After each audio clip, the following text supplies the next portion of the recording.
What's up, Brody Alexander? Hey, Dad. Young old boy.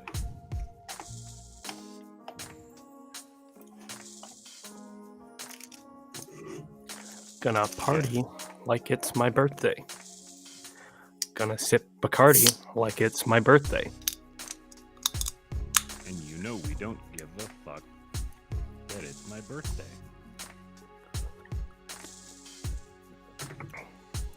What's up, Mitchell Chin? Mr. Joining Chim. us from the road.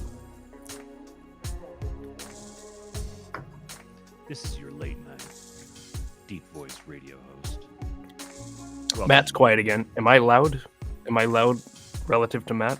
Do I need to turn down? I'm very quiet. Why is this suddenly a thing that's happening? It's ruining my bit. There, is that better? Let Turn me it know up a little if you more. guys can hear me better. I can only go just so much further here. I think that's as far as I can get it. Cooper's perfect. Okay, easy now. Easy now. You're going to give him a big head. I've already got a big head. That's true. Yeah, you got to... Cooper and I were having a good time when we were making the thumbnail for today's show. We were very amused by it. You guys are going to have to... if you're listening to this on the podcast after the fact, you're going to have to go look at the YouTube thumbnail because it's very seasonal. Matt's still quiet. Matt's got to go up All right, 50%. Literally can't turn it up anymore. I'm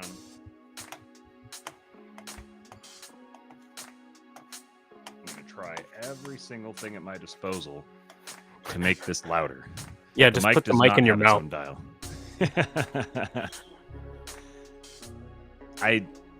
I just don't have. Okay, Okay, is that any better? Can you hear me Sounds a better little now? better to me. I turned off noise suppression. Go a little louder. So I've got. I literally can't. The dial goes up to 150. I've got it at 150. Do you have like mic settings? Nope. You don't have like device settings for your mic? No, I do not. Okay, I'll lower But- mine. Lower mine. Yeah. Lower mine a Here's the bit. solution. Are we good? There. We'll see if that's more even. Is that better? Check. Find me in the club. Buck Johnson says it's good to him. That's all that matters to me. Buck is your other dad. So what is it? Buck is young old boy is your dad, and Buck is your daddy. Yeah. Okay. Oh, Cooper's worse now. All right, hold on. I got you. I just turned Coop up. Did you? Yep, I did. Cooper may be a little quiet now. We'll pull you up just a little bit more. I don't. All right, get it out. Do you need to do that sort of thing? That's how I first met Cooper. We were at the same party. I came in the party. Everyone's kind of having a good time, and I glanced across the room, and in the corner, I saw this hooded figure sitting there, just doing that, just kind of. And I was like, "There, that's the guy I want to be friends with." Turn me up just a tad bit, because I turned myself down. I didn't turn myself down in Restream. I turned it down on my interface, and I barely turned the knob, and apparently that screwed my gain. Okay. Well, if the audio is all jacked up for this episode, then you guys, I guess, we're just gonna have to deal with it. And I don't think that it's because of the music we're playing at the beginning, because if it was, I think it would affect both of us. But everyone says you sound fine, but I'm quiet. And Kyle says, "Good, So- stop there." Okay. So we just have to we need to see if we know someone who could, I don't know, make us some intro music for the podcast or something like that. And then we would maybe have I'll to do use that this. tomorrow. Hey, there you go. I could play There's you an something idea. real We nice. do know a guy. Some jazz. Can you hear that? I can hear that, yeah. Oh, okay, there you go. I was going to say you're a very gifted jazz player. Thank you. That's enough of that. Joshua Ham says, was Cooper in the corner mulling how women don't know he's got a good job and will make a good husband? Mm-hmm. Lyrical equivalents of solid, liquid, and gas. Oh yeah, yeah. The best intro music in all of podcasting, far and away, is Counterflow with Buck Johnson. You've got to try to top that, Cooper. That's the task ahead of you. Something about the Iris Osiris. Mm-hmm. Welcome, guys. We've got another show for you today, in which we proclaim our allegiance to God Emperor Elon, or at least that's what you're doing. Apparently, anytime you say anything good about Elon, then it's funny. There's the meme of like the Elon defender guys. That it's the what's his name from The Simpsons, jumping in front of the bullet. So it's like anytime Elon does something, here's the Elon defender guys. There's like a reverse of that meme where if you say something positive about Elon, you get people in your mentions who are like, so you support the Antichrist? And like, no, like I just see him doing stuff and I think it's interesting. I think he's doing really interesting stuff. I think he's on the cutting edge. I think he's the one that is kind of showing the way forward. That doesn't mean like I want to be his best friend. I mean, I think it'd be fun to be friends with. I think he'd be kind of a little weird and awkward. But like, how do you not at least find him compelling? Oh, the circle can't be broken. By and by, Lord, by and by. That was beautiful. Thank you. Are you going to sing for our podcast opener? No, I was just gonna make some vaporwave or something. Okay, that works. Yeah. Joshua Ham says, I'll have to leave in a few minutes. Got honor guard duty for a fellow veteran. I'll come back and catch up afterwards. Any young vets out there? I'm the youngest at honor guard at 40 years old. Wow.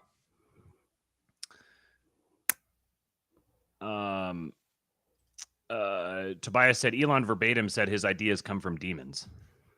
Yeah, probably. I'm not surprised. I'd be interested to see that. If you have a source or something, I'll go look it up later. Today, there's a couple different things that I wanted to touch on that I found very interesting recently. I'm sure some of these you guys have already seen, but for those of you who maybe haven't, I understand some of you guys actually aren't on Twitter all the time, so you may not necessarily see all these things. So let me make sure I get the right window to share here. Media posts. Also share tab audio. Yes, share. All right. So for those of you who were living under a rock, this recently happened. Yeah. Have you seen the video or did you just hear about it? I didn't, not until you sent it to me. Okay. So I'm living in my bunker, dude. Right. I guess we should say before we get into all this, if this is your first time here, please do like the episode and share it and subscribe to the channel. We would love you for doing that. If this is not your first time here, we would also like you to like this video and share it. But if you're not subscribed, you can subscribe too, and that would be cool. We also have memberships live on the channel now. So I think it's $5 a month. You get to have if you see in the chat here, we got Brody Alexander with the special green text. That's what makes you special. You get the green text instead of just kind of the generic grayish white text. And then you also get a little king-pilled icon next to your name. So it makes you look cool in the chat. And then you can look down on all the rest of the plebs. But the best part is you get to post emotes. So we've got a bunch of different emotes in there. And when we say the magic words, you can post them like fractal or strong. We've got a picture of Mike Menzer here. Go ahead. Why? I don't understand why. Like as soon as you told people, hey, make sure you like the video. It's like, they're like, oh yeah, I should like the video. And it just went from like 8 to like 14 in a matter of 10 seconds. I don't understand this because every YouTube video I watch, whether I like it or not, the first thing I do is hit like compulsively. Really? Yeah, I've always been that way. Same with Twitter threads. Even if I don't like it, I hit heart. It's an autism thing. Interesting. Okay, so you guys in the chat weigh in. How do you react to this? Because I use likes as kind of a combination of like an expression of approval that I liked it and sort of as a bookmarking feature, kind of, because now that I pay for Twitter, I get the actual bookmarking feature. You can have folders. That's and how it everything, started. That's how it started. I would like things as a bookmarking thing, and then it just became habit. And now I've got thousands and thousands of. I'll never go back and read them. That's interesting. So Cable says he almost never likes. He says you got to earn it. Tobias says I never like anything ever unless asked. Random says I use my likes as a playlist to reference. Yeah, my dad says that he does the same as me. He often has to go back and dislike lame stuff. I have to do the same thing. I have to go back and unlike. Well, so it's kind of like if people are going to go through and start policing likes, which it's this. I think we maybe are kind of past that era. It was a thing for a little while, but it was kind of ephemeral because it's just not that effective of a technique for canceling someone.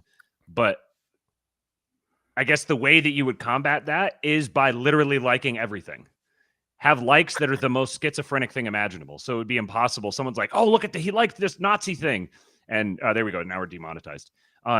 He liked this thing, and you'd be like, "Yeah," and he also liked this completely different, like he liked this pro-Zionist post. Like just like absolutely everything, and then people can't pin you down on your Yeah, it's like that guy who punched Macron in the face or whatever happened, and the police were interrogating him, and like his apartment was covered in like, the book by Mr. Mustache Man, and then also Das Kapital. Like he just had like political theory all over. That was all schizo all over the map, and they're interrogating him for hours trying to figure out what he believes, and they couldn't figure it out. Even though he's telling them like, no, he's like arguing like, no, you're wrong, no.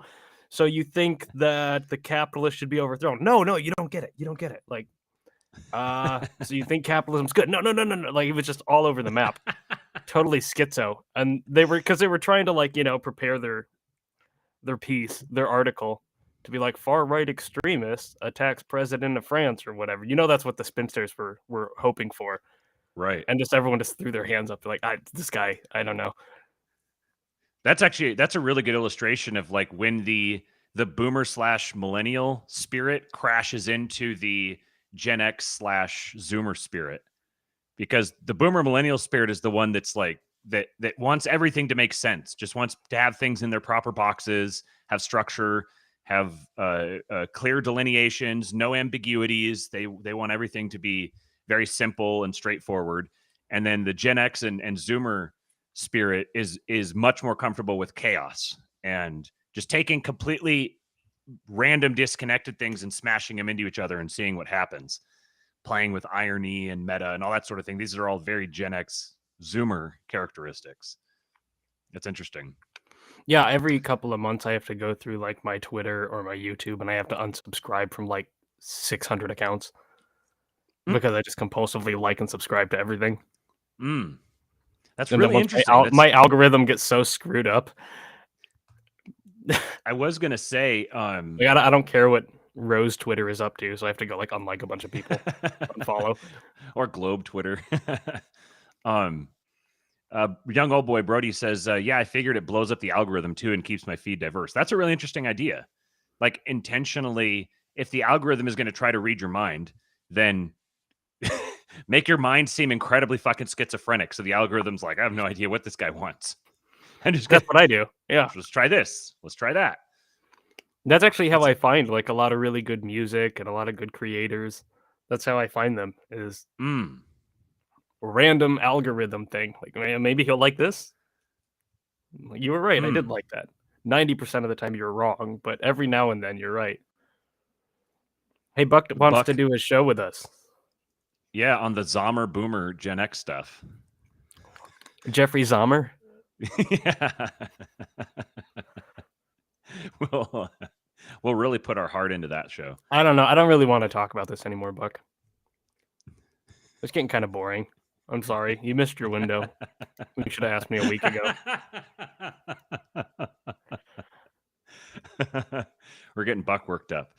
But we can't. I do want to say this: why Midwestern emo is superior to rockabilly and punk and whatever else you're into. Ooh! Now we have a really niche autistic fight developing. It's going to be like the meme of the two retards fighting. Oi. I think Oi's the other thing you're into. Doe917 said fishing for likes must be how strippers feel. It's funny. I actually thought about this for a while. Like I feel really awkward doing the whole like, share, subscribe thing. It's very ham-fisted and shoehorned in there. But it's like we're on a platform, and these are the rules for how the platform grows. The algorithm explicitly, like if there's lots of likes on a thing, it's going to show it to more people. If there's lots of engagement in the chat on a thing, it's going to show it to more people. So if you guys like the show and you want us to keep doing the show, well, we need to get the show in front of more people to enable us to keep doing the show. So there's a mutual incentive here for if you guys engage with the show, makes it more popular, which means we have more of an incentive to keep doing it. And then we wind up both being happy. So then If I was you, like, if all you right, don't, whatever, I it's just gotta do fine. it. I'm happy screaming into the void. Buck said emo is superior to almost nothing. Except for Oi, rockabilly, punk, hardcore. All right. Oh, Julie this is probably interesting. listens to garbage emo music. I'm talking about a very specific thing. I'm not talking about Fallout Boy or whatever. I'm talking about like merchant ships or Midwest Pen Pal or something like that. Oh, I'm Buck's sure gonna Julie's spank you music now. sucks. I'm in agreement with you. She said the same thing. No way. Okay, I'd probably get along with her then. She's edgy like me. Edgy boys. This is really interesting here. Young old boy says he's working on a spurtastic spreadsheet that maps out the generations and subgenerations and microgenerations. You absolutely should post that in the Discord. That is really cool.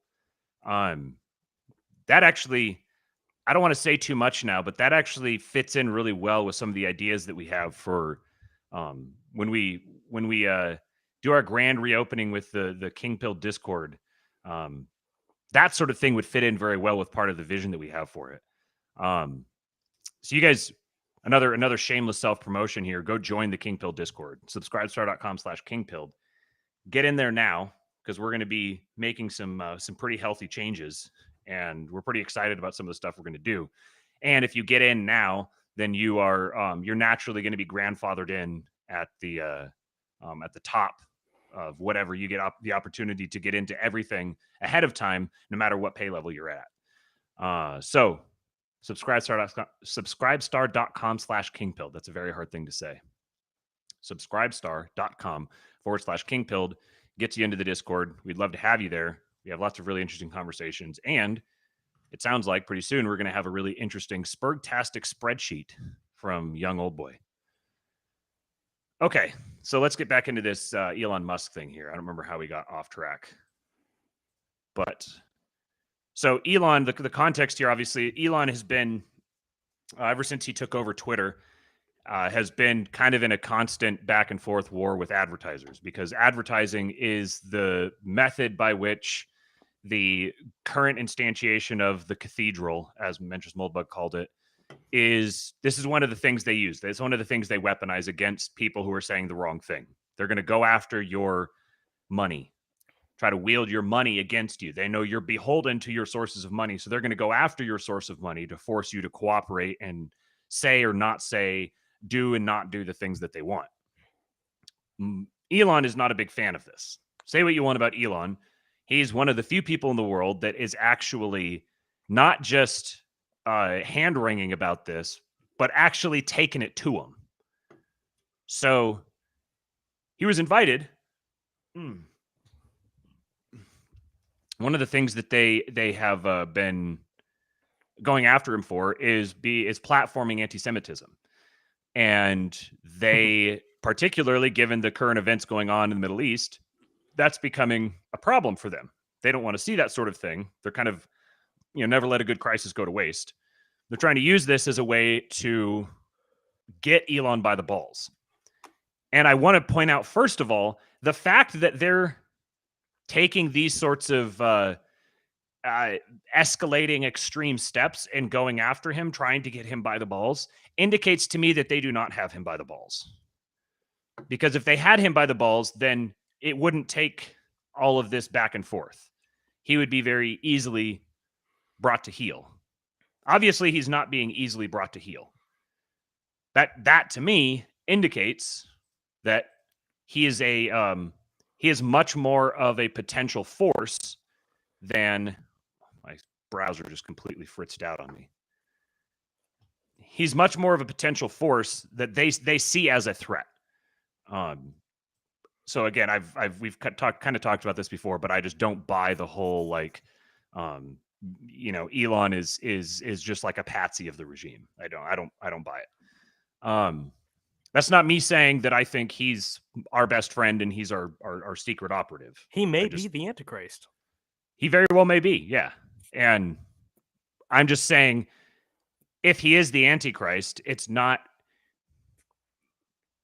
That's a different thing than him being a part of the regime. Those two things are not necessarily one-to-one. We have just been gifted a membership by Young Old Boy. Thank you, sir. This is awesome. So Slowboy Whiteboard is now a member. Shout out Slowboy Whiteboard. You are now a member of the King Pilled YouTube channel. That's cool. I didn't know how that worked. I know that people had gifted memberships before, and I was going to say something. I forgot. I was going to tell people, hey, if you want, you can gift memberships. But I didn't know the actual mechanism for it and how it works. So Brody just did it, and that's cool.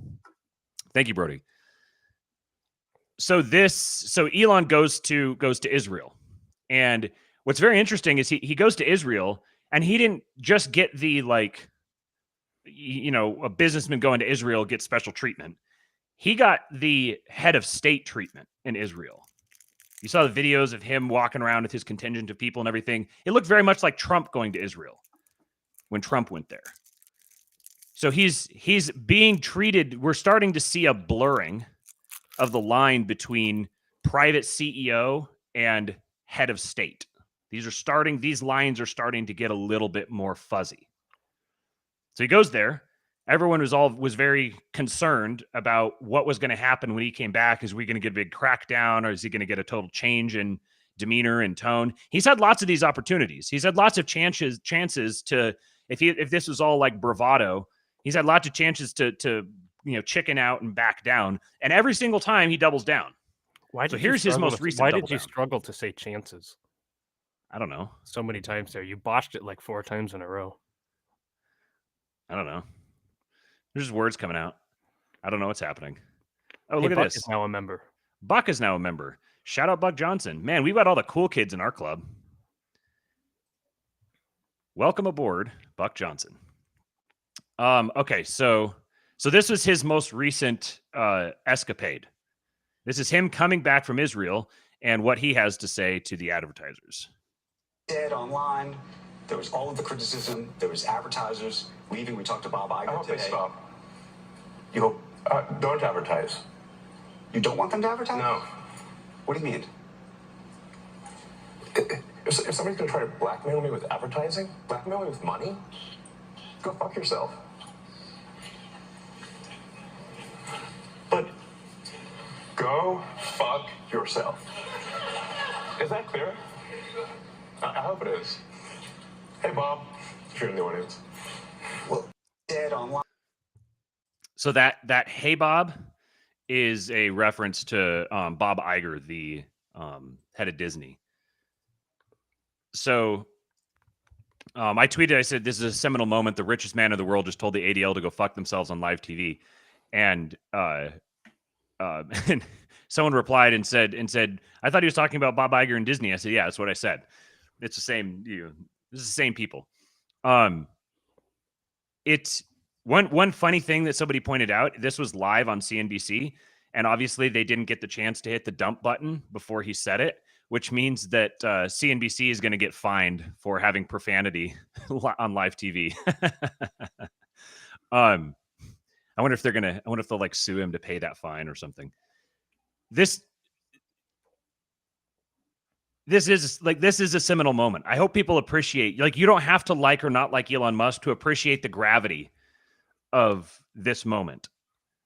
This is a fairly epic, I don't know, quadruple down by Musk. He's indicating that he's not going to roll over. You're not going to make him roll over. Has there ever been a time, just in terms of just speaking in pure historical events, where you have literally the richest man in the world going on a large public platform and telling people to go fuck themselves? Just period in general. It's never happened. This by itself would be a big deal if it wasn't tied to a situation that's actually like a foundational civilizational level issue. Buck said the other guy's reaction is hilarious, like Michael Myers when Kanye said George W. Bush doesn't like black people. Yeah, it's a similar type of moment. That's actually a really good comparison. It's a similar type of, like, people are going to talk about this thing that happened. And I think in retrospect, we'll look back and see this as a pretty significant moment. Because Elon here is not, he's not playing by the rules of the existing system. He's creating a new system. He's in the process of manufacturing the future, and he's put himself in a position where he's now becoming more and more able to drag everybody into that future with him.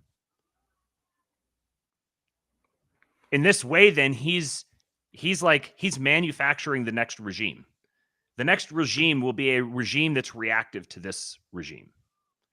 And however, exactly what that looks like, we don't necessarily know yet, but it's going to happen fast. And the people who are seeing it coming, who are preparing for it, are the ones who are going to be able to take the most advantage of it. But this is like, people have got to break themselves out of thinking about the world in these dying terms, thinking about the world in terms of the power of given institutions right now, because that power is not going to last. And I'm not saying this as a white pill or a black pill, just as I'm describing this. I'm trying to look at it and describe it the way that someone would look at and describe a transition from, I don't know, like one pharaoh to the next, and the way that those power plays played out. Like if you're watching a History Channel thing, I guess that's not, I was going to say, if you're watching a History Channel thing, you're not going to be seeing like an impassioned case made on behalf of a particular person. But actually you might see that in the History Channel. But in this case here, like, I'm trying to look at this as if I'm doing archaeology of the future. I'm trying to take an archaeologist's approach to uncovering history and trying to do that to the future as it's happening to us. Is Elon a crypto zoomer? Yeah, very much so. And the way that we've been talking about it here, I think he would definitely be a crypto zoomer. What do you think, Cooper?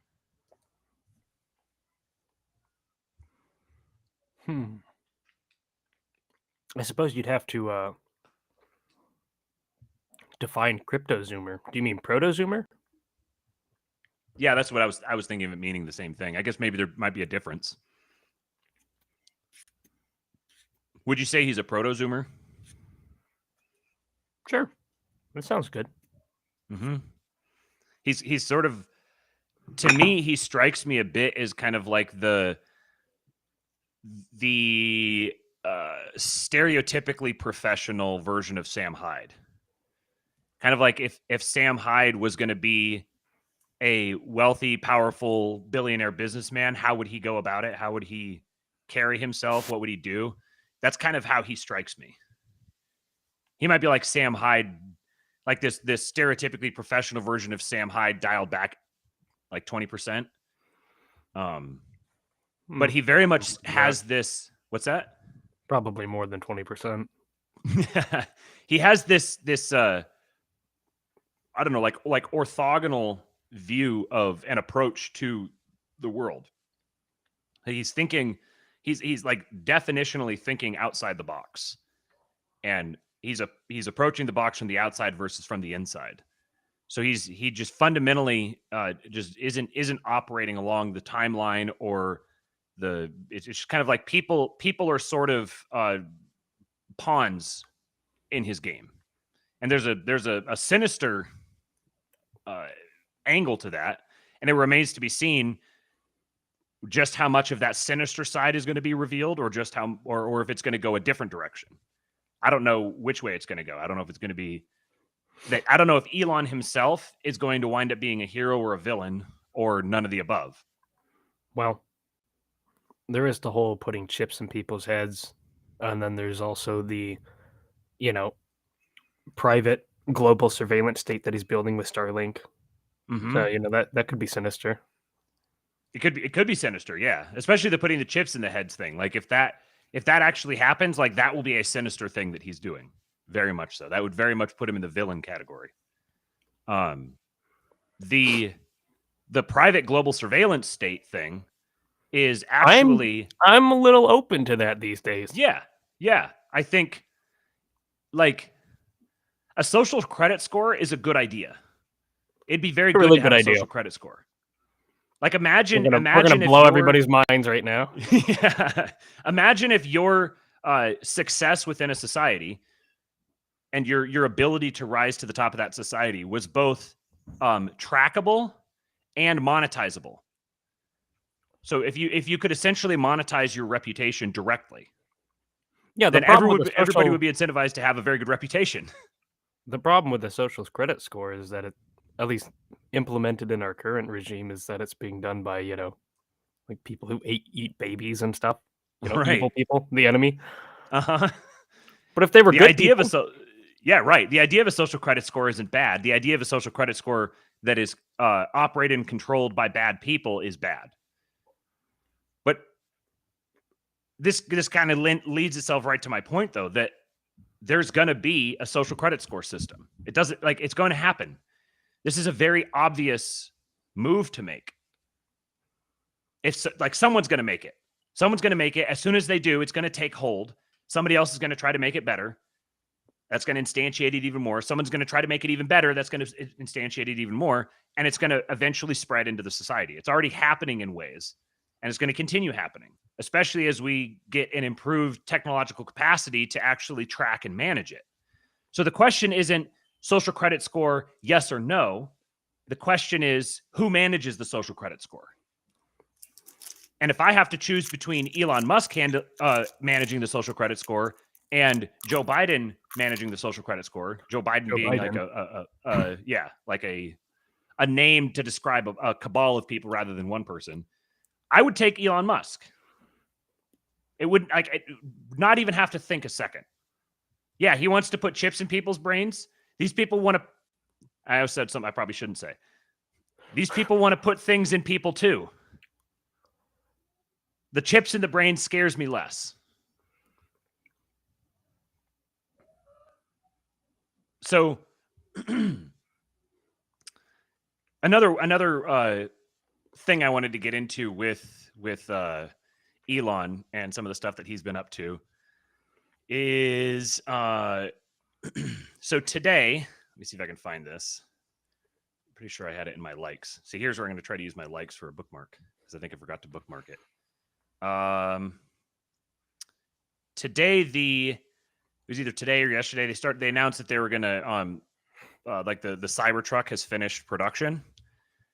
And I'm not here to tell you that that the Cybertruck is good or not good.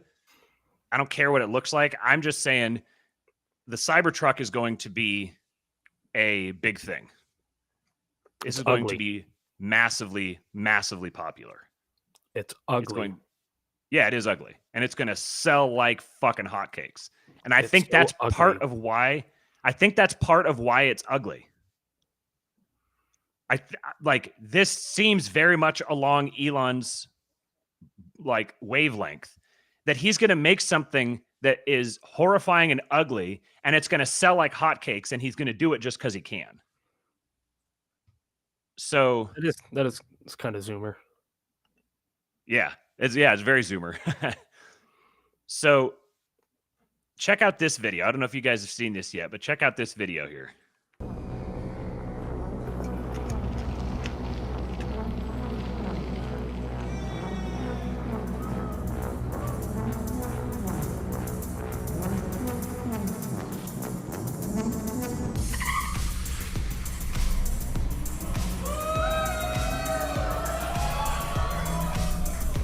But wait, there's more.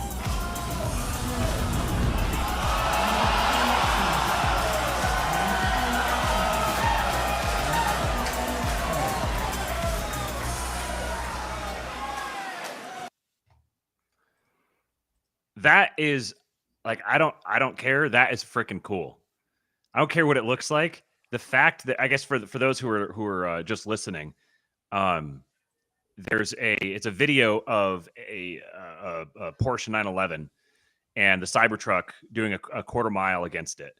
And the Cybertruck is first off the line. Cybertruck wins, and you see as it's crossing the finish line ahead of the Porsche that it's towing an identical Porsche. And like that's freaking cool. This thing's not competing against trucks. This thing is this is a category of its own completely. Buck Johnson said his engine stood by at that event this morning. That's cool. Super chat from random username, $5. He says there are already 3 companies that issue out credit scores on all Americans that's used for loans and job applications. Yeah. You had a social credit score for a long time. It's just been applied to a particular domain. It's inevitable that it's going to be applied to more domains. There's no avoiding it. The only way you avoid it. It's ostensibly been applied to just a handful of very specific domains, but it's probably been applied to a lot of other domains. Right. Yeah, absolutely. The question is whether it's going to be applied. The question is when it's going to be revealed that it's been applied. How many things has it been applied to, and how transparently is it going to be applied? So having the richest man in the world doing it wide out in the open seems to me like the best possible way to make it happen, if it's going to happen. I want Elon to corner the market on social credit scores until someone else shows up who I would trust more than Elon, who conceivably could corner the market on social credit scores. So this was one thing. Then this is a whole nother thing. That one was pretty cool. That's a neat neat feature that it's got. However, can I not access my oh, there we go. Trying to find my bookmarks. This one I did bookmark. So this is the next thing that is just even more cool. And this is when I really realized that this Cybertruck is not just going to be a fad. So check this out. This is the Cybertruck and their camper, I think they're calling it, or canopy. We'll just play it. A wedge-style camper for the Cybertruck. Your space camper drops onto the bed of your truck and attaches quickly with just a few clamps. It's meant to travel with you on the day-to-day, providing utility with minimal effect on your truck's range. Double your secure storage space with full access to your truck bed and no modifications to your Cybertruck required. We're utilizing the Cybertruck's onboard air compressor to open your camper with the flip. So the first I thing love that the it does- vaporwave, dude. Yeah. The first thing that it does is adding this thing on actually increases the storage capacity for the truck. So that's the Okay, that's I the changed first my thing. mind. It's cool now. I hated Just them wait. 30 seconds Just ago. wait. I like it now. Is it just because of the music? Yeah. Yeah. Cooper's an easy hook. Mm-hmm. The flip of a switch. Every camper comes with lockout bars for additional safety and a built-in awning. The Murphy-style bed is big enough for 2 with easy access from both sides. Reading lights mount to your roof magnetically so you can move them around. Your bed folds up into a backrest and tucks out of the way for up to 8 feet of standing room. Nearly every element of your camper has more than one function. Extensions stored at the foot of your bed become benches and tables that you can rearrange however you'd like for a comfortable zone or mobile office. If you need to be discreet or want a little extra security, you can camp out in incognito mode, where your bed drops down so you can sleep with your camper closed. Our base model has everything you'll need if you'd like to keep it simple. We've also made it easy to add on accessories.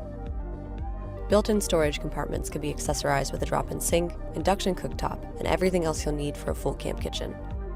You can move your whole kitchen outside with the addition of our back rack trailer hitch accessory. When closed, it provides an aerodynamic place to mount your gear and detaches when you don't need it. Resting on detachable hinges, your bed platform can become an exterior table, and happens to be the perfect size for an outdoor movie screen. Our rechargeable projector accessory is great for movie nights outside with friends, or can be magnetically mounted inside for date night. You can also switch up your layout with stargazing mode. Every camper comes with universal L-track roof runners to work with any rack accessory on the market. We'll be offering roof racks designed to host cargo boxes, your gear, and multiple solar panels. Our 220-volt tankless water heater mounts inside your camper for instant hot water to your sink or shower. You'll be able to move your shower enclosure around and collapse it for easy storage. Our design features several simple, reliable mechanisms that are made to last. Since your truck won't require you to carry keys, we've made it so your camper won't either. The rear hatch locks automatically when pushed closed and opens again when you lower your tailgate. Our base model camper comes in black. Upgrade to stainless steel for additional durability and heat shielding. We'll be offering more options for customizing your camper, including a logo delete or custom embossing. Be ready for any experience with a camper you can make your own. Reservations are open now for priority fulfillment at spacecampers.com. And I don't know if you can see the logo or the little slogan here. It says, "Where you're going, you don't need roads." So first of all, That's like pretty this cool. is just this thing's freaking awesome. It's sweet. It's what I told Cooper when we were on the phone about talking about this earlier is I said this is not designed to compete with trucks. This is designed to compete with houses. This is an entirely new industry that he's putting his stamp on, and he's doing it in the market. You could do an entire series of podcasts on all of the marketing brilliance in this. The quality of the photography, the aesthetic of the photography, all the design choices, the way they set it all up, the way just the everything that went into creating this. It's an absolutely masterful marketing video. And I know, like, there's a lot of people who it's become very fashionable in the boomer millennial dominated era, the boomer millennial spirit dominated era, to be really, I don't know, to like look down your nose at sales and marketing as if these are like dirty industries. They're industries that have dirty people in them, but the industries themselves aren't dirty. They're actually really fundamental industries. If you listen to any person who's ever been successful ever, they'll tell you one of the first skills you need to teach yourself is the skill of sales. You have to be able to sell people. Because selling people is not the skill of selling is not something that comes into practice only in a business domain. If you want to treat business as if it's a domain separate from the rest of your life, This is knowing how to sell is a fundamental skill. This is potentially an anti-psyop. I may have just coined a term. Ooh, go on. Let me explain my theory. This is kind of my schizo theory. Do you remember like the tiny house movement and like there's the tiny house craze? We had the tiny house, whatever. You had the show and people like building their tiny houses and stuff. I always thought that was like a psyop that led up to the you will own nothing and you will be happy. It's like trying to get everybody interested in living in tiny houses off the grid. What if this is to combat that? You might not own a lot, but you can own this and you can be happy. Yes. This is how you can functionally live nomadically. So you can own a tiny house, but you can take that tiny house anywhere and do all kinds of cool stuff with it. Obviously, the electricity thing is an engineering hurdle. Being able to, because like as it is like this, you couldn't go completely off grid with it. Solar panels entirely, but it has solar panels, so perhaps you could even maybe I don't know it's completely beyond my kin whether like just having solar panels could fully charge it to be able to do everything you needed with it, especially if you're going to use a video projector and all this sort of stuff. But again, that's just this is a trivial engineering hurdle that has to be surmounted. And people are like, well, what if the grid goes down? Well, yeah, if the grid goes down, what are you going to do in your fucking house? Are you if the grid goes down right now, are you going to be hunky-dory in your house? Probably not. So this is like, I was with Jason Stapleton before when we were talking on wealth, power, and influence. We created a group called the Nomad Network with the idea that being able, like living as a nomad is going to become a way of life for people again. There's kind of like this TikTok of history And for a while, human beings were nomads. And then we all collected into cities. And then the cities turned into absolute shitholes. And people are heading back out. And the rise of nomadism is going to be a key defining feature of the next couple generations, where you're now able to basically set up shop and live just about anywhere. This is going to be a force that people are going to want. There's going to be huge demand for this, which means the existing logistical hurdles that stand in the way of that are going to be reimagined to accommodate this sort of lifestyle. This will be a bougie way of doing it. This is bougie nomad living. But if you want something to get easier, get the bougie people doing it. Because the bougie people will finance the development of the technology to make this thing more possible. Mm-hmm. Yeah. So, like, this is a just an engineering problem. Right. The problem is like finding the land to live on, having to deal with kind of cross property. You're trying to get out to some place, and I mean, imagine if you have like 1,000 of these guys all trying to be in a given area. Well, you're going to evolve ways of doing that, like campgrounds. It's kind of like an RV. So you just have RV campgrounds, and you can adapt on that idea. Maybe there's someone out there who's been given a good idea here that like this is. Does this make you think of some kind of entrepreneurial venture that you could take on? Start thinking about, imagine these things proliferating and more people beginning to want to live like this. Yeah, you could build like tabernacles, and you could just have entirely nomadic communities that travel around the tabernacles with the you have a mobile tabernacle with these communities around it. Mm-hmm. Yeah, that's a pretty novel idea. What's an ancient idea? Right. The other thing I wanted to say about this is the brilliance, the business. Actually, let me share this tweet here, because the tweet that I had pulled up there gets into part of it. So this is Austin. You should follow @Austin on Twitter, AUSTEN. He's the founder of Bloom Tech. It used to be called was it Code School? It was some really cool startup that they would teach you, they would put you through a really quick boot camp and then place you in a job with various coding jobs and stuff. He's very interesting, kind of sort of libertarian type of founder. He's very much along the kind of Peter Thiel, Elon, Yarvin sort of wing of Silicon Valley.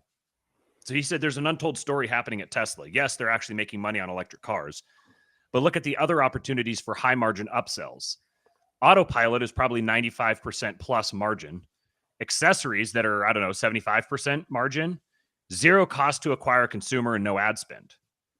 So you sell the person the electric car, and now you've just given them a platform for them to upgrade in all kinds of different ways. And you don't have to market to them. You don't have to like advertise to get them. They're already a client for you. They're going to streamline the ability to upgrade this incredibly. Like it's going to be like through their app. You just thumb through their app, kind of like the Apple App Store. An Apple App Store, except for pimping out your Cybertruck. It's going to naturally lend itself to people who are already very tech savvy. Because those are going to be the people who are, number one, going to really understand this and be willing to take on this sort of the technical task of managing a vehicle like this. They're also going to be the ones who are the most inclined to want to live nomadically and just travel around. And like this thing here, I don't want to be too hyperbolic, but this single product here is going to facilitate the dissolution of national boundaries to some degree. Because Tesla's going to make an insane amount of money off of this and selling upgrades and stuff on top of it. They're also creating clients, dedicated clients for Starlink. Because now all these people with their Cybertrucks, they may even have it, I don't know, they may even have it built into the Cybertruck. I'm sure they would if they, as long as I don't think there's anything legal that would be preventing them from doing that. Just have the two companies cooperate to work radio. together. Right. So this is why Elon is winning on so many different fronts right now, and each of those fronts that he's winning on is going to generate exponential returns for him. I don't care what you think about him, whether you approve of it or don't approve. He's becoming the single most important person in the world.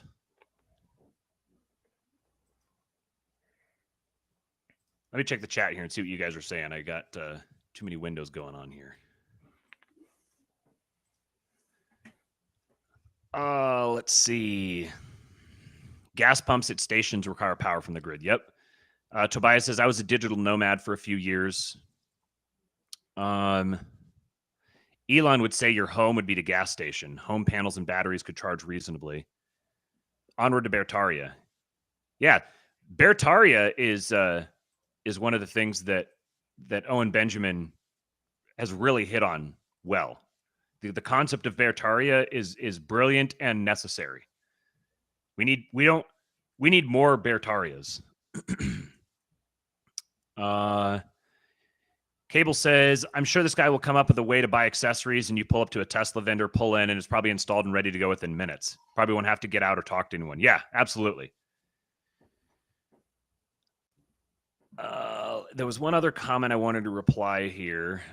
Blue Sky said, so this is the new version of the tiny house that we won't be able to afford. Whether or not you can afford it is up to you. You're the one who gets to decide whether or not it's something you can afford. I don't know, man. Like, I don't know. Do you know what the price of this is going to be? No. I'm sure that, like, if you got it fully outfitted, it'd probably be a couple $100,000 at least. Let's see. Cybertruck price. Starts out at $61,000. Okay. So, do you want to pay $61,000 or do you want to pay $300,000? So then the question is, how much is the? That's for the Cybertruck. The Cybertruck price with camper. So the Cyberlander, no, what's it called here? It looks like, how much was the Cyber? $24,000. Are you serious? This whole thing, fully outfitted, would be less than $100,000.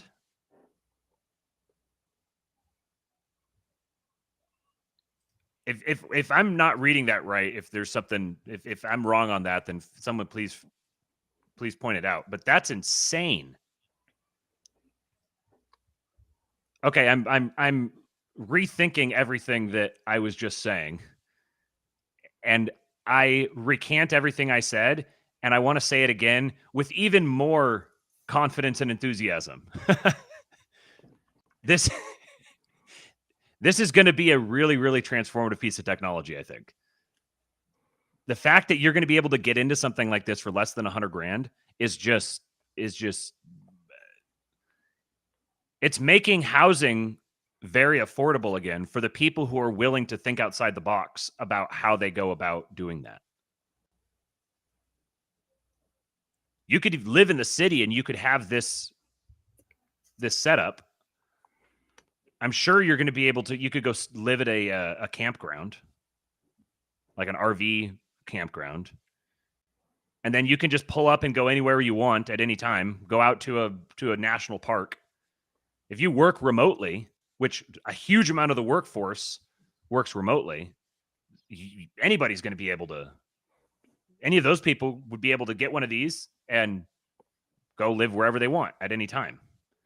Some people that aren't cut out for that. They're not going to want to live that way, and that's fine. Like, you're not in the demographic for this thing. But you probably should get more comfortable with that idea. Because I think increasingly it's going to get more and more difficult to live the way that we live right now. where you have like static cities, suburbia, people commute into the city and go back out, and you have your suburb. Like the cities are going to get more and more tightly controlled and insular.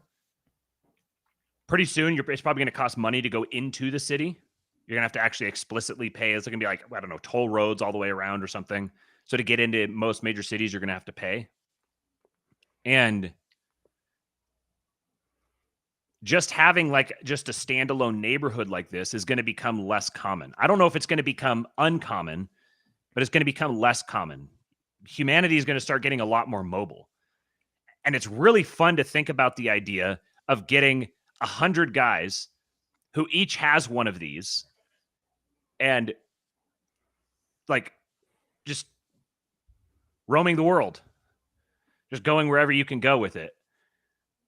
Just live in one of these things and just travel.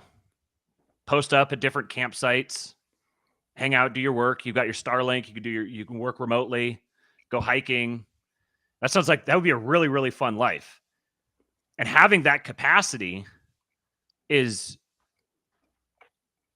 going to open up all new all kinds of different avenues for innovation, rearranging governance structures, and really kind of I think it's going to start it's going to make people start kind of reimagining what the praxis of being a human is, what it means to live a normal human life. The 9-to-5 thing is going to be completely gone.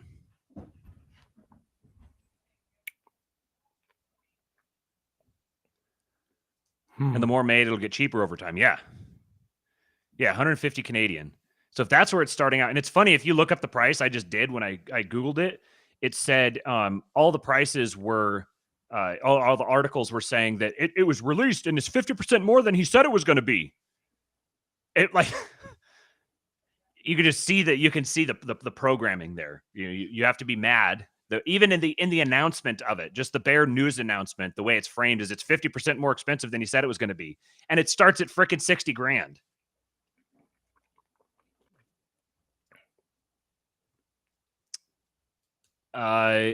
Darren said, look at roof mount tents, common in camping. This has a nice integration. That's the point, though. It's not just a nice integration. The reason why people don't live in camps don't go camping with roof mount tents is because it kind of sucks. It's not that great. It's sort of a, kind of roughing it sort of lifestyle that the vast majority of people aren't even remotely interested in doing. This makes it very appealing. This is going to make it fashionable to go do that, which is going to be kind of nice. Is it like, maybe as it takes all the bougie people and it kind of pulls them away from other areas of the market where they're doing their school marm thing there. Now, those avenues of the market will kind of open up as they, if you want to stay out of the what you call like the Sauron's eye of the HR millennial spirit, then what you want to do is you want to figure out which thing they're going to look at next and just go somewhere else. Like try to stay away from where they're looking. So if this is going to get all the bougie HR millennials out truck camping in a cyber truck, then yeah, maybe you'll run into them if you're out there, but at least that means they're not somewhere else being a pain in the ass and you can go over there. Joshua Ham says, I would love to see this truck with a towable trailer, a full RV. That way I could fit my family. With the trailer, we could have more solar panels, water reclamation, treatment, sanitation, and more. Yeah. I mean, like right now you could do it with just a normal RV. But I'm sure something like this is going to come. That seems like just a natural next step is to make like a Cybertruck RV attachment. Yep. And then think about the frickin' add-ons you could have with that. Tesla may be the new, like Tesla's going to make Apple look like chump change. Young Old Boy says, RV grounds with power stations, gardens, integrate woofing, put hippies to hard labor, developing land, permanent residence, and space for nomad members. Hey, hell yeah. Now we're talking.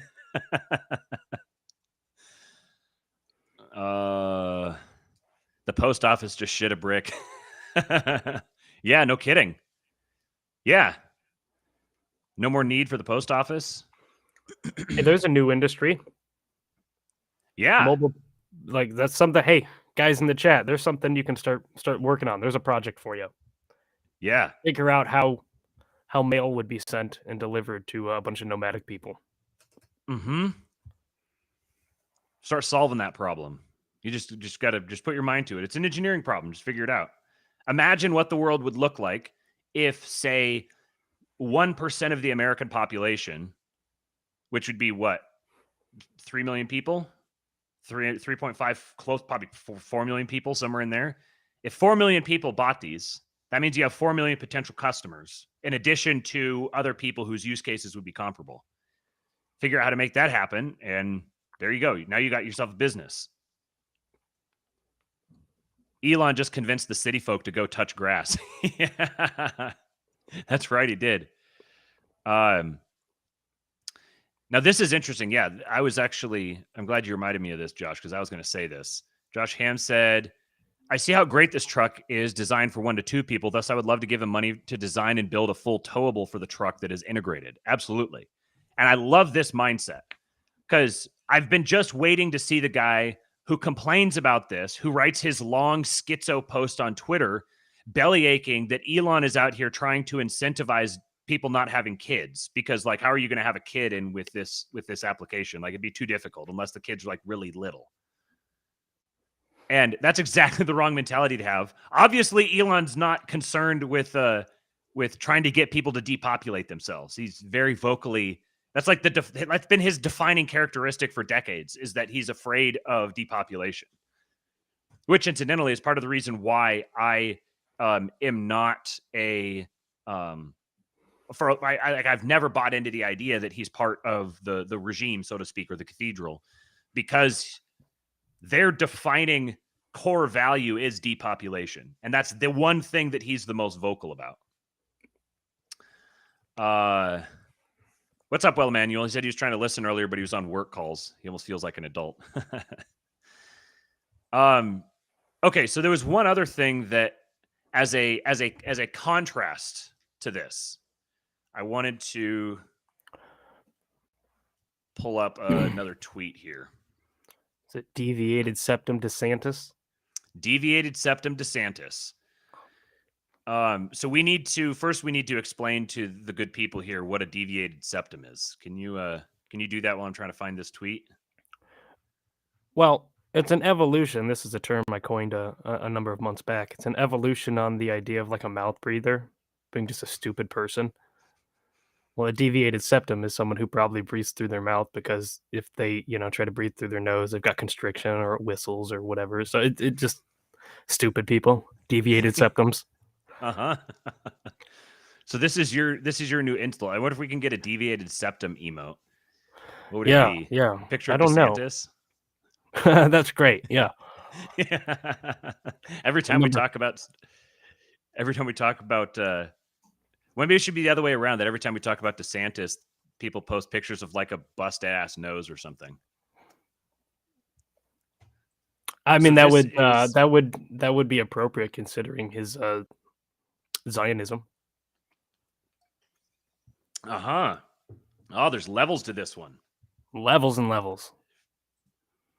So this is something that was posted. I'll play it for you guys first, and then we'll talk about it. So this is something that was tweeted out by DeSantis War Room. They tweeted this video and said, knockout.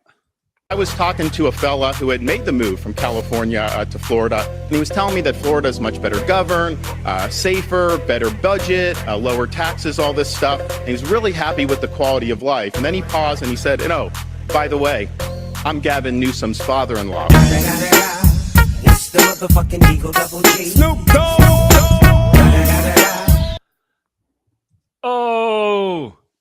Oh, he dropped the mic on him, yo. He owned him. It was Gavin Newsom's father-in-law. Can you believe it? Oh, Gavin Newsom's shit. father-in-law likes Florida better than California. Oh shit, what up? This is Come that boy. yeah. This is it's so bad. So Popehead, go follow Popehead on Twitter if you can. Pope_head. One of the best posters. He said, does the DeSantis War Room have a 16-year-old from 2011 creating their content? This is like the I've used this term a lot lately, and I had to explain this to Cooper yesterday or today actually, what the uncanny valley is. So this is like, obviously they're trying to rip off like a particular meme. They're explicitly using a particular meme format, and they're trying to play on the personality that the Trump War Room account had. They're sort of like trying to be like the newer, cooler, better version of that. But this just comes off as like uncanny valley Trump War Room content. Yeah, the fact that he calls it DeSantis War Room is gay. Yeah. How do you not realize just how much like short little brother energy you're projecting here? Yeah. Not to mention, and like to add on to that, the fact that he wears fucking lifts in his boots is just, actually, so we'll come back to this one here in just a minute. Let me see here. I'm going to open this in a different tab. And what was this called? It was like Trump posted today. Oops. Posted. It wasn't this video. He posted a video today making fun of DeSantis. That was it was another one of those like AI ones. Yeah. Fuck.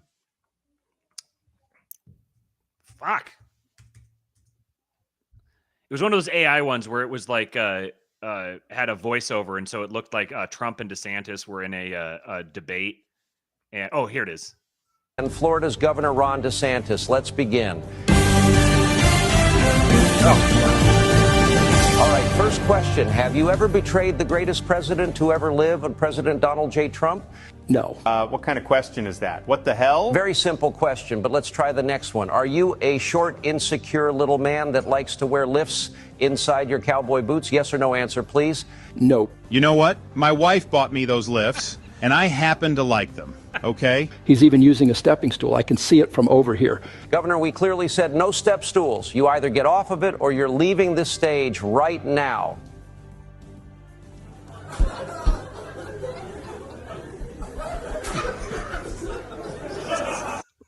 California Gavin Newsom. So like this is Trump trolling. The DeSantis War Room is trying to like, they're trying to mimic that somehow, but it just comes off so cringy. So I replied to that, and this is what I said. Cooper said that he liked this, so we should read it on here. So I said, Ron's campaign is a manifestation of the boomer to millennial spirit. So it's like the spirit that goes from the boomers, and then the millennials are trying to inhabit the world the boomers created. They're trying to act like them. They're naive. They think they're the clever ones who are in on the joke, when in reality, they're awkwardly trying to capitalize on a meme culture they don't grok and are themselves the punchline. They're repurposing existing memes, and they're trying to lead an audience while also not understanding or caring about it. Because ultimately, that's what this DeSantis War Room content comes off as. It's very artificial. It seems very patronizing. That they're trying to LARP as the Trump War Room, but go after the Trump War Room in doing it, and it just doesn't work. It just completely falls on its face. On the flip side, Trump's campaign is a manifestation of this Gen X to Zoomer spirit that we've been talking about. The way they kind of have this commonality, and the Zoomers are almost like Gen X sort of turned up. Trump's campaign is chaotic. It's original. They're actually the ones who are in on the joke. They're creating their own memes versus borrowing from someone else. And by that, I don't just mean like the actual memes themselves, but like the ideas and stuff that they're playing on. There's a lot more kind of vibrant, chaotic energy coming from the Trump meme makers than the DeSantis ones. The DeSantis ones just seem like boomers trying to, like, the DeSantis online personality comes off as boomers trying to be like like hip and edgy cool kids. Yeah. It's very hello fellow kids. So interestingly, what Trump's campaign does is they actually are leading the audience in this meta sort of way by reflecting the audience back to themselves. So they're kind of like, have you ever been walking down the street and you're walking in front of someone and you're following the person, but you're walking in front of them? Have you ever had this experience? Or what? Where you're walking in front of someone, but you're following them.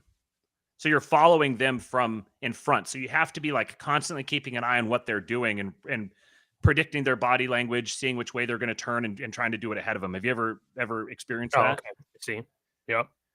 That's what it Every strikes me. time I Trump walk with campaign my does. wife. Yeah, right. That's what it seems like the Trump campaign is doing. Like the Trump campaign is ostensibly leading, like they're the ones that are in front, but they're actually following the people that they're appealing to, because they put out a bit and they see how the bit works. They see what sort of reaction, what sort of energy builds from it, and then they kind of change their bit and capitalize on that. So they're kind of like they're like following from in front as opposed to leading from behind. I don't know. Maybe I don't disagree, but in addition to being cringe, like the DeSantis War Room, it's just really bad marketing because you see DeSantis War Room and that reminds you of Trump War Room. Yes. You know? Right. Yeah, why do you want to remind your Why do you want to remind your audience constantly about how funny your opponent is and how great your opponent is? Yeah. Like, oh, we're going to do to you what you did to us. Well, why do I need the knockoff brand? Why can't I just get the original? The original's still out there. And it's better. Right. Like it'd be one Way thing better. if it would still be cringy if there was no Trump War Room. Like if Trump wasn't running for whatever reason. And this was just a race between like DeSantis and what's his name? The fat guy. Chris Christie. Okay.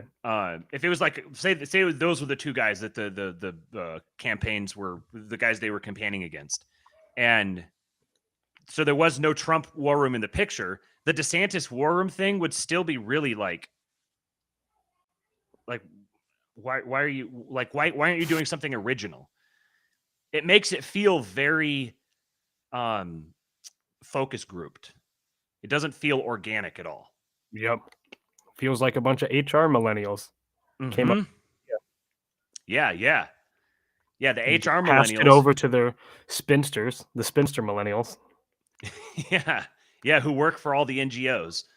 Mhm. The NGOs are the ones who are, either they've got their little think tanks and their little political action committees and everything. And these are all populated by people who are inhabiting the spirit. I don't care what age the person actually is. It's this spirit that seems to unite the boomers and millennials and creates this weird HR vibe. Random username says it's the same energy as Disney remaking movies. Yeah. I disagree. Do you? I do. Go on. Because it seems to me that like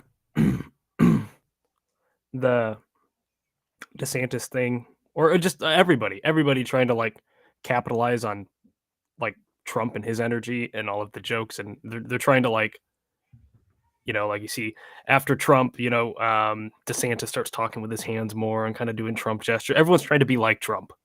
Mm-hmm.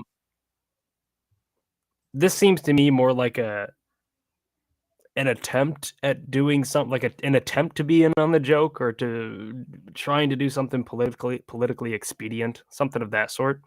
The Disney remaking things, I think, is much more sinister.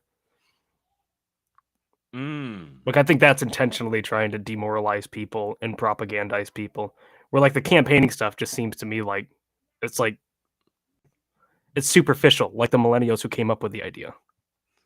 Yeah. It's very much it's kind of like it's like they watched. I think what really makes it rub you the wrong way is it's like they watched everything that happened with Trump and didn't learn any of the lessons they should have from it. They're just like, we're going to try to do that. He just used a formula, so let's just figure out what the formula is and then do it. Except we're going to do it with this really stodgy, awkward, kind of like just a guy who has like zero charisma. We're going to do the Trump thing with a candidate who has zero charisma. It just doesn't. And we're just going to reuse all the old memes. We're not even going to make new ones, which is what made Right. Trump thing successful, Right. with all the new banging memes. We're going to just take all those that were really banging 6 years ago, and we're going to use them now because they'll be banging again. Right. I mean, how like it was funny when people made a Thug Life meme video of Trump in 2015. That was funny because the idea that you would get a presidential candidate who has the personality of Donald Trump, and then you could put him into a Thug Life meme video was really creative and clever and original. Now doing it 8 years later just makes you seem like a vapid tryhard. It makes you seem like a boomer. Yes. Who finally caught up on this joke thing, you know? Right, yeah. Yeah, it's very much like the, like, hello, fellow kids. Uh-huh. You got your skateboard and, your hat backwards. And I think it gives you kind of like a visceral reaction because you realize the people who would produce something like making that sort of fundamental error in not being able to read the room at all, not understanding what it was that made Trump, not learning any of those lessons whatsoever, and having the gall to say, we're just going to take a lazy facsimile of his strategy and just plant it over here on our guy, and you're going to vote because you guys are a bunch of clapping seals. Come on. That's kind of the vibe Oh, no, that's the new chimp out. Yeah, we're gonna have to seal out. I don't know what that means.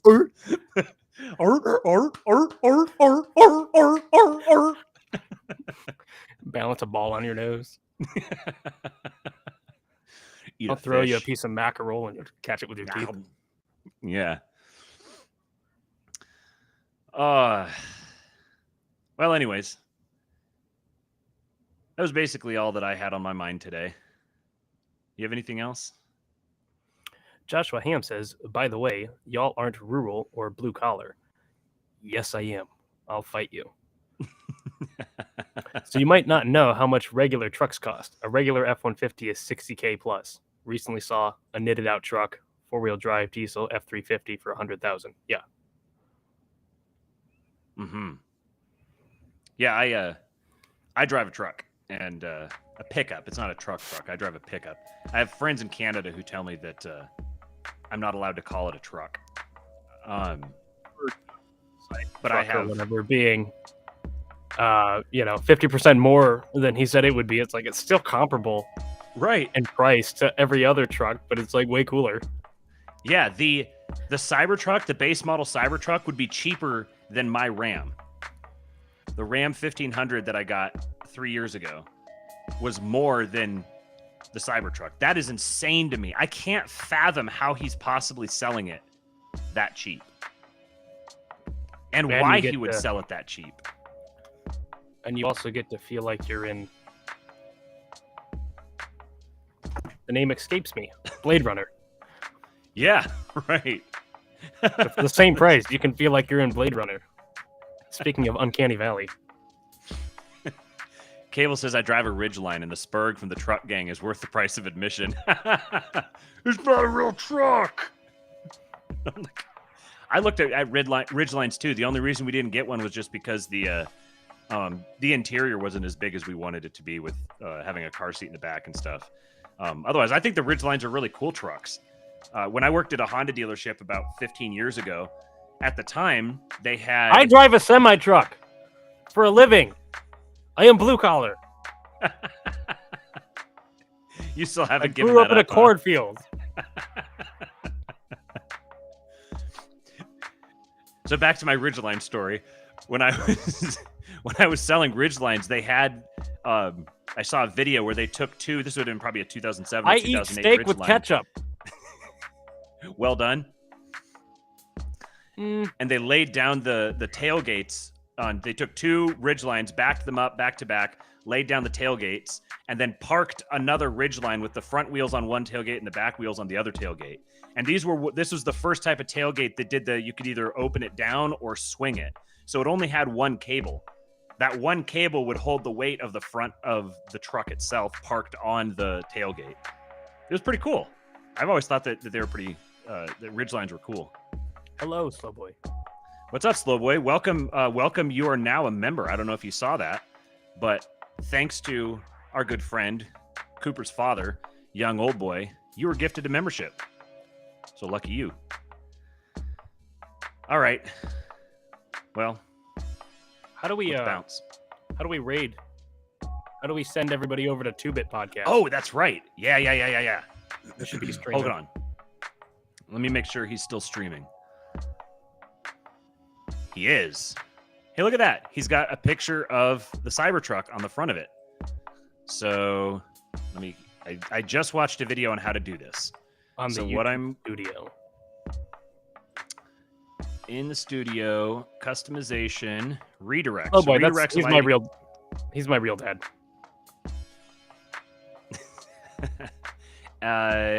All right, so as soon as this one ends, I'm putting in the redirect here.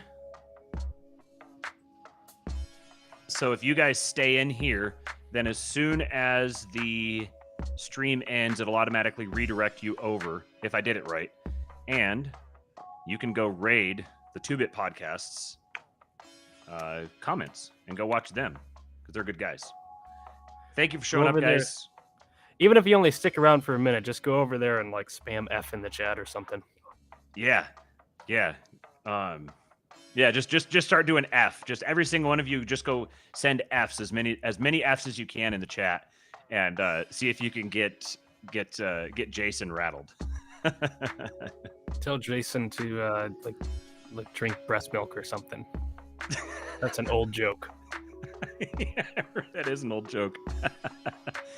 And then if you want to join the King Pill Discord, where I will be in there to do a voice chat later this evening, probably, let's see, 6:15 right now, probably in about 2 hours or so.